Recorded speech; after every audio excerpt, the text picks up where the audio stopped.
आसनों की बढ़ती हुई सीरीज़ में हम पहुंच चुके हैं 12 नंबर के आसन पर और आज हम सीखने वाले हैं वृक्षासन, जिसको हम ट्री पोज कहते हैं, एक पाद प्रणामासन भी कहते हैं। और ये हठ योग का बहुत ही बेसिक आसन है। इस आसन को करने से हमारा जो शरीर है वो पेड़ के समान एक स्थिर अवस्था में आ जाता है, इसलिए हम इसको वृक्षासन कहते हैं।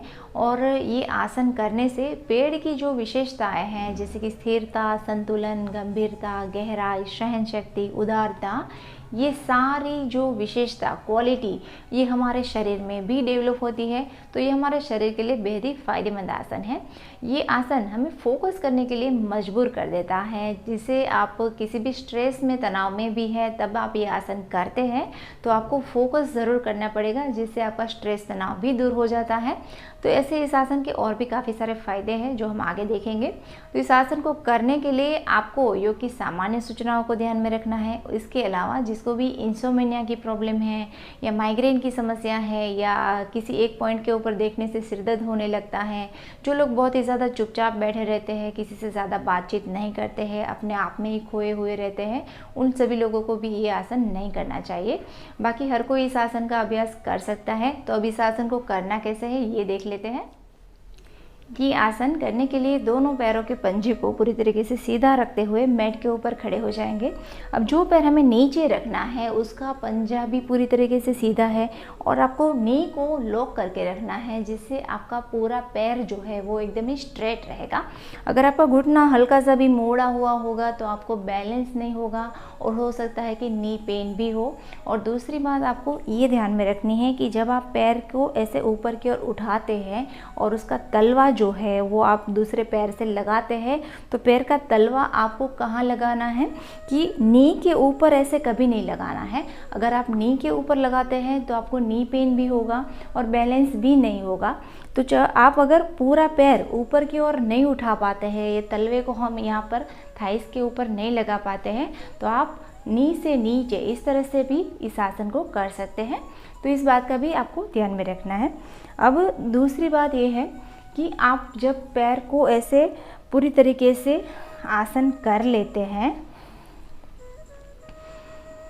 तो अब जिसको भी हाई बीपी की समस्या है वो लोग हाथों को ऐसे ऊपर नहीं उठाएंगे, वो लोग हाथों को ऐसे सामने की ओर नमस्कार मुद्रा में रखते हुए इस आसन को होल्ड करेंगे।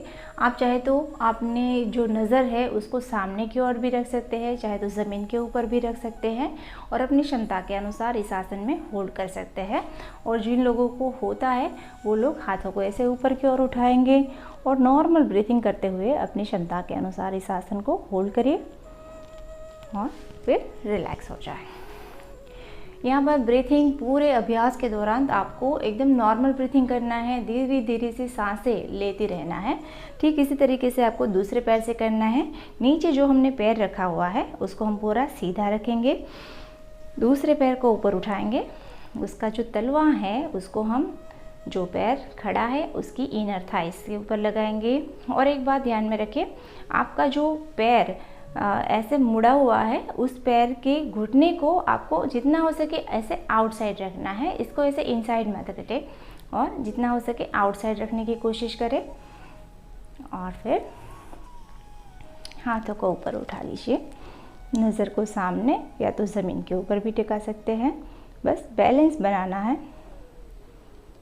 और जितनी देर आप रुक सकते हैं उतनी देर रुकने की कोशिश कीजिए और फिर रिलैक्स हो जाए। और अगर आप इस आसन को ऐसे नहीं कर पाते हैं तो आप वॉल के सपोर्ट से भी कर सकते हैं। उसके लिए आपको ऐसे वॉल के साथ खड़े हो जाना है, आपके जो हिप्स है उसको अपने वॉल से लगा कर रखना है और फिर किसी एक पैर को हमें ऐसे फोल्ड करते हुए उसके तलवे को इनर थाइस से लगाना है और हाथों को ऐसे ऊपर की ओर ले लेना है।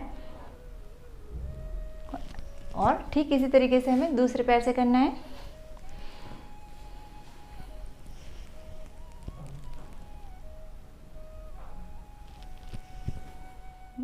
इस आसन से हमारे पैर के सभी मसल्स, लिगामेंट ये मजबूत बनते हैं, जिससे हमारे ऑल ओवर जो पैर है वो उसकी मजबूती में बढ़ावा आता है। कमर का दर्द है, साइटिका का पेन है, ये भी रिलीफ होता है। हमारी जो नर्वस सिस्टम है वो और भी ज़्यादा बेहतर बनती है। मेंटल हेल्थ में सुधार आता है। कॉन्फिडेंस लेवल है, कंसंट्रेशन पावर है, ये बढ़ता है। इससे हमारा जो स्ट्रेस तनाव है वो भी दूर होता है, सहन शक्ति, सोचने समझने की शक्ति में भी बढ़ावा आता है और इस तरह से ये आसन बच्चों के लिए भी फायदेमंद है। और जब हम ये आसन खुली आंखों से करते हैं तो हमारे आसपास में जो भी गतिविधियां हो रही है उसको देखते हुए भी हम खुद को स्थिर बनाए रखें, ऐसी प्रेरणा हमें इस आसन से मिलती है।